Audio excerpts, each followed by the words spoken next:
చేతికి తేలుగుట్టినట్టు ఉండదని చెప్పారని అడుగుతా ఉన్నారు. అందుకని అది నాయకత్వం ఆలోచించి నిర్ణయం తీసుకుంటుంది. ముందు మున్సిపల్ కార్మికులందరినీ పర్మనెంట్ చేయాలి.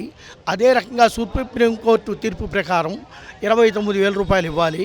అదే రకంగా పర్మనెంట్ కార్మికులకు ఏ రకం అయితే కనీస వసతులు ఏర్పాటు చేస్తున్నారు అదే రకంగా మున్సిపల్ కార్మికులకు కూడా కనీస వసతులు ఏర్పాటు చేయాలి.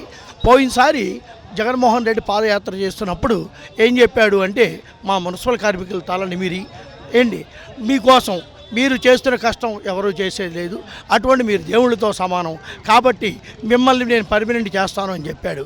అదే రకంగా 2019కు ముందు అసెంబ్లీలో చంద్రబాబు నాయుడిని పట్టుకొని ఈయన ఏమన్నాడు అంటే, మీరు పర్మనెంట్ చేస్తామన్నారు, మీరు పర్మనెంట్ చేస్తారా, మా ప్రభుత్వం చేయమంటారా అని చెప్పి ఆయన గర్జించడం జరిగింది. అటువంటి ఈయన వచ్చి 4.5 సంవత్సరాలు పూర్తిగా వస్తుంది. ఇంకొక 2-3 నెలల్లో ఈయన పదవీ కాలం కూడా అయిపోతుంది. ఇప్పుడు కూడా ఈయన పర్మనెంట్ చేస్తాననే మాట కానీ వీళ్ళకి ఉద్యోగస్తులకు ఇస్తున్న హక్కులు కానీ ఏ విధమైన సౌకర్యాలు కల్పించట్లేదు.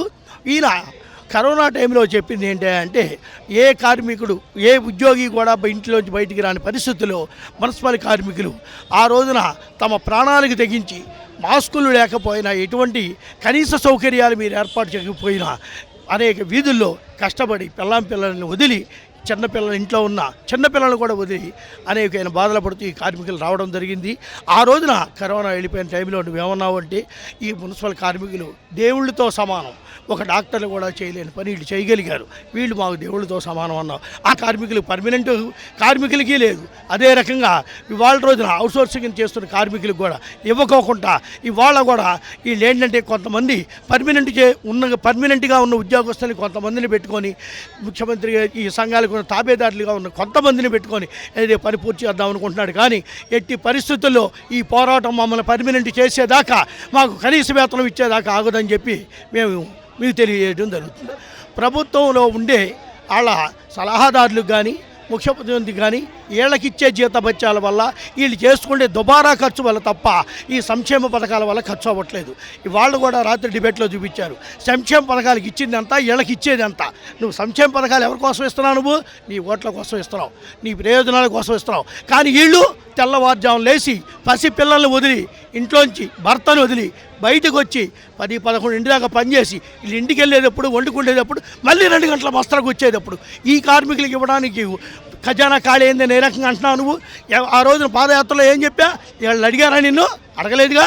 వీళ్ళ దగ్గరికి నువ్వు వచ్చావు, వీళ్ళ తలమే చేయేసావు. ఏం చెప్పావు నువ్వు? వీళ్ళకి ఇస్తాను, నేను సమానమైన వేతనం ఇవ్వాలన్నావు. ఇవాళ రోజున భారతదేశంలో అత్యున్నతమైన సుప్రీంకోర్టు ఏమేం చెప్తుంది? ఏ కార్మికుడికైనా సరే కనీస వేతనం 29,000 రూపాయలు లేకపోతే జరుగుబాటు కాదు. వాళ్ళు కనీసంగా వాళ్ళు బతకాలంటే 29,000 ఇవ్వాలంటున్నారు. మరి సుప్రీంకోర్టునైనా గౌరవించాలిగా ఈ రాష్ట్ర ప్రభుత్వం. మేము కార్మికులు వాళ్ళకి 3 సార్లుగా మేము మెమోరాండం ఇవ్వడం జరిగింది, సమ్మె వార్నింగ్ ఇవ్వడం జరిగింది, సమ్మె గురించి తెలియజేయడం జరిగింది సంబంధిత అధికారికి. కానీ వస్తాం అంటున్నారు. కానీ ఇంతవరకు ఈ ప్రభుత్వం ఒంటెత్తి పోకడ పోతుందో తప్ప పట్టుదలకి పోకోకుండా మా కార్మికులకి ఇవ్వాల్సిన సమానమైన కోరికలు తీర్చుకోకుండా ఈ ప్రభుత్వం బొంగబాటు తప్పదు అని చెప్పి మేము తెలియజేస్తాం.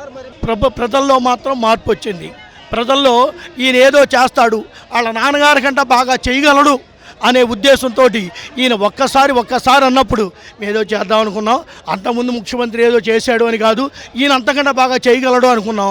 ఏది చేసినా, ఏ ముఖ్యమంత్రి వచ్చినా, ఎవరు చేసినా సరే మాకు కనీసమైన వేతనం, కనీసమైన కోరికలు మా సమంజసమైన, మేము గొంతెమ్మ కోరికలు అడగట్లా, వీళ్ళకున్న ప్యాలెస్లో స్థలాలు అడగట్లా, వీళ్ళకున్న దాంట్లో ఆ వాటాలు అడగట్లా, కనీసమైన సమానమైన కోరికలు వీళ్ళకి తీర్చాలని చెప్పి మా డిమాండ్గా మేము తెలియజేస్తున్నాం.